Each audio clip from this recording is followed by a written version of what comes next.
Ollie here. I'm here in Kennington Park in South London, and this is a video to talk about somebody that I think is one of the greatest artists of the 20th century.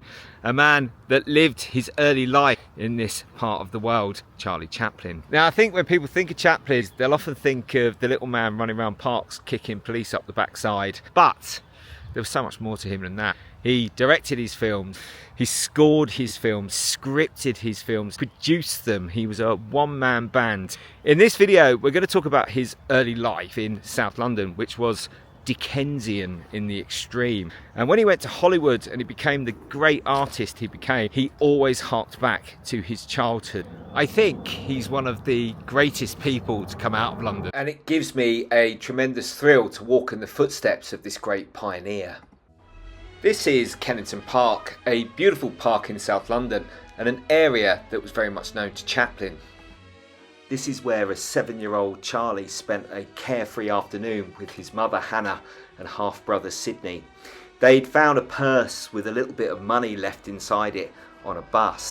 They bought some cherries, they wrapped up the paper bag that the cherries had been in, they played catch with it, and it was a little moment away from the miseries that they were all experiencing. Kennington Park stuck around in Charlie's mind throughout his career, and not just because of that lovely afternoon before he, his brother and his mother ended up back in the workhouse. It was where he strolled with the first girl he ever fell in love with, Hetty Kelly. When Chaplin came back to London for the first time after becoming globally famous in 1921, he walked the park alone, thinking of Hetty, who had died in the Spanish flu epidemic after the war. And it's clearly the location for the blind flower girl scenes in one of his greatest masterpieces, City Lights.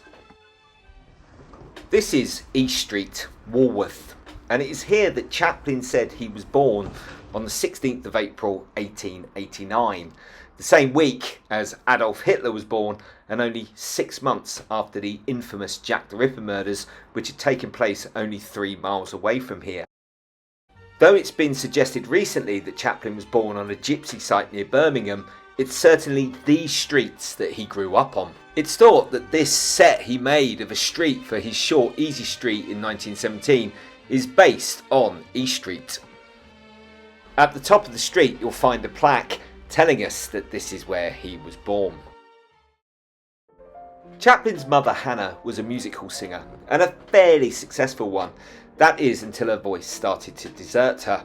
She separated from Charlie's father early on, and slowly and surely poverty gripped the family. Chaplin's father, also called Charles, was a successful star, but in keeping with many performers of the time, he was completely addicted to alcohol. One memory Chaplin had of his dad was of him consuming 6 raw eggs in port before leaving the house, just to settle his stomach.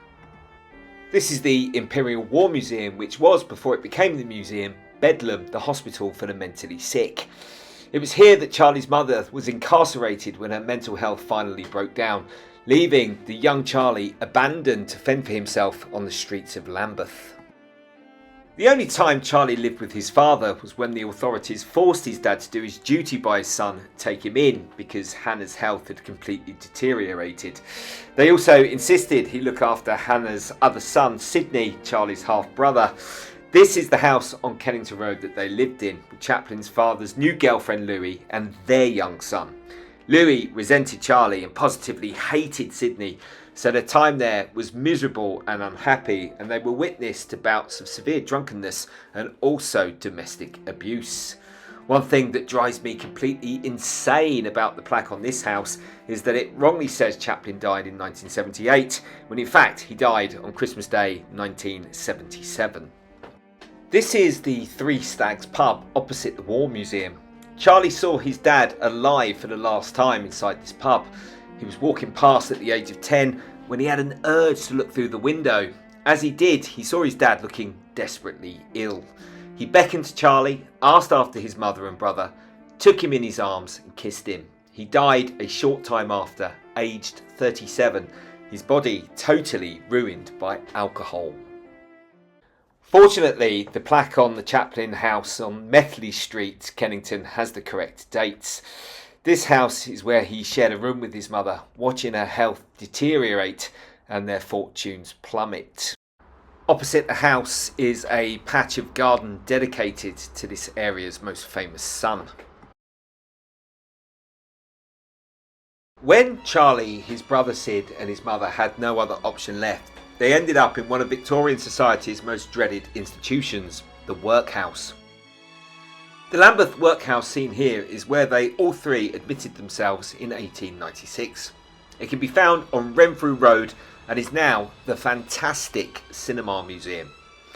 The museum does tours and screenings of classic films and television shows and is currently raising funds to build a dedicated Chaplin museum, something this area is absolutely crying out for.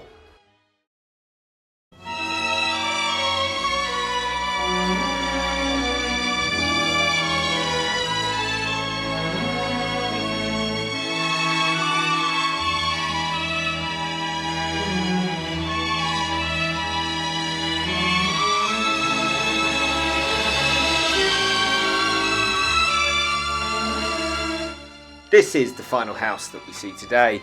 This is on Brixton Road, and it's the house that Chaplin shared with his brother Sid when they finally started to make a little bit of money thanks to Charlie's acting career starting and Sid making some money from working overseas. Other notable places to visit nearby, including Camberwell, the house that Dan Leno lived in. Huge influence on Chaplin, a great musical star and one of the first people ever to play a pantomime dame. Also nearby is the studio and home of Fred Carno, who was the impresario that took Chaplin on board, taking him to America, where he was discovered by the filmmaker Max Sennett. The rest, of course, is history. Essential reading about this period of his life must include his autobiography, which he published in 1964. It's a bona fide classic of the genre. David Robinson's book is the ultimate biography on the great man, and one that all since and all in future will surely be judged. And for an account of the area and the times Chaplin spent here, you have to read Jacqueline Ryding's masterful work, Hard Streets, which was published to great acclaim last year. And I leave you with a sketch of the great man. I hope you've enjoyed the video and it's prompted you to watch a bit of Charlie Chaplin. Thank you so much, and I'll see you next time.